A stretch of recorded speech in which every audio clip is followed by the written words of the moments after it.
Have you ever heard of a love story that started with embarrassment but ended with destiny? Stay till the end of this story, because what happens will make you believe in love, kindness, and the power of seeing beyond appearances. And if stories that touch the heart are your kind of thing, don't forget to like this video, subscribe, and turn on the bell, because we share stories that remind you, miracles often wear rags before they shine. The story begins on a cold, rainy evening in downtown Seoul. The streets glistened with reflections of neon lights, and people hurried under umbrellas, trying to escape the drizzle. Inside a cozy, upscale restaurant called the Ember Room, a man sat quietly at a corner table. His name was Ethan Lee, the CEO of one of the fastest-growing tech companies in the city. To anyone who didn't know him, he looked every bit the part of a successful young man, sharp suit, elegant watch, calm confidence. But beneath all that, Ethan was lonely. He wasn't looking for another business deal or corporate connection tonight. He was here for something far simpler, something he hadn't felt in years: companionship. His best friend, tired of seeing him alone, had set him up on a blind date. "She's not like the women you usually meet," his friend had said. "She's real. Down to earth. You might actually like her." Ethan chuckled at the memory as he checked his watch. The woman's name was Mira, and she was already 20 minutes late. He didn't mind waiting. After all, he knew how life could get in the way. But what he didn't know was that at that very moment, Mira was standing outside, shivering, drenched, and on the verge of tears. Mira wasn't supposed to look like this tonight. She had planned to wear her simple but elegant blue dress, the only one she had that still made her feel confident. But fate had other plans. Her bus broke down halfway to the restaurant. When she tried to catch a taxi, it splashed muddy water all over her clothes. Then her purse strap snapped, spilling her belongings into the wet street. By the time she reached the restaurant, she looked like she had just walked through a storm, which, technically, she had. Her hair clung to her cheeks, her coat was torn at the sleeve, and her shoes squelched with every step. She caught her reflection in the restaurant's glass door and froze. "I can't go in like this," she thought, heart pounding.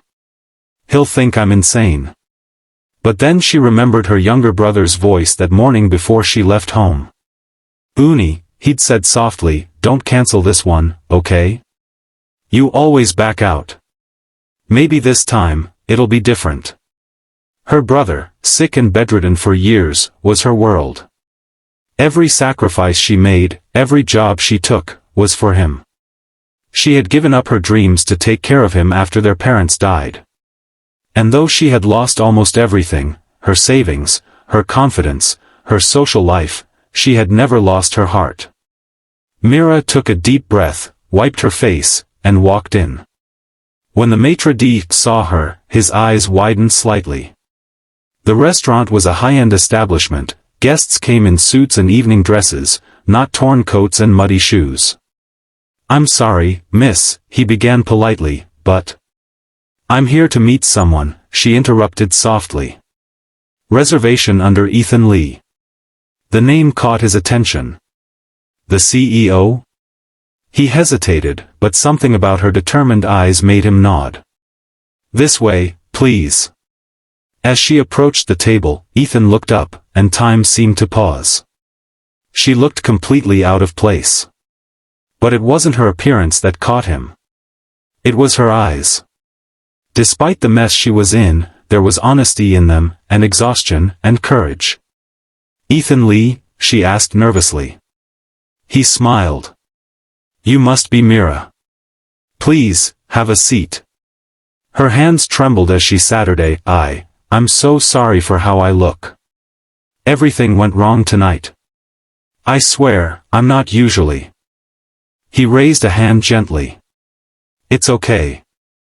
I don't mind." And he meant it. Something about her voice, her awkward laugh, her attempt to compose herself, made him feel something he hadn't felt in years. He didn't see a bedraggled woman. He saw someone real. They talked for hours. At first, Mira kept apologizing, trying to make light of her situation, but Ethan's calm, warm energy drew her in. He didn't ask her about her job or her looks, he asked about her dreams, her family, her favorite childhood memory. She told him about her brother, about how she worked 3 part-time jobs to pay for his medical bills. She spoke about the nights she cried herself to sleep but woke up determined to smile anyway. And as she spoke, Ethan saw something he'd never seen in the polished women of his social circle: grit.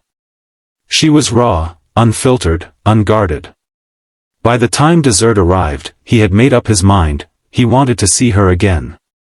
After that night, Ethan and Mira met often.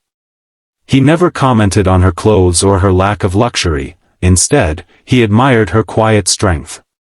But Mira couldn't shake the feeling that they were from different worlds. He was a CEO. She could barely afford rent. Every time he offered to help, she refused. "I don't want to be your charity case," she said. And that made him respect her even more. Still, the world wasn't kind. Word spread that the powerful Ethan Lee was seeing a nobody. The tabloids mocked her. Some of his board members whispered behind closed doors, warning him that she would ruin his image. One evening, Mira overheard one of those conversations when she came to surprise Ethan at his office. "Sir, this woman isn't good for your reputation," said one of his executives. "She's beneath you. People talk." Mira stood frozen outside the door. Her heart cracked, not because of what the man said, but because she suddenly believed it. That night, she left a note on Ethan's desk. "You deserve someone who fits into your world. I'll always be grateful for your kindness, but this is where my story ends." Then she disappeared. Ethan was devastated. He searched for her everywhere, but she had changed her number and moved apartments. He threw himself into work, trying to forget, but every late night in his empty penthouse reminded him of her laughter, her clumsy jokes, her resilience. Months passed. Then one morning, he received an email from a charity organization he often supported, a small medical relief foundation. Attached was a photo of a volunteer team working in a rural village. And there she was. Mira. Wearing a faded t-shirt, holding a child's hand, smiling. He didn't hesitate. He flew there the next day. When Mira saw him, she froze. She was standing outside a small clinic, surrounded by children. "Ethan," she whispered, disbelief flooding her voice. He walked up, breathless but smiling. "You disappeared without saying goodbye properly. I thought you owed me one." She blinked, torn between joy and fear. "You shouldn't be here. You're exactly where I should be," he said.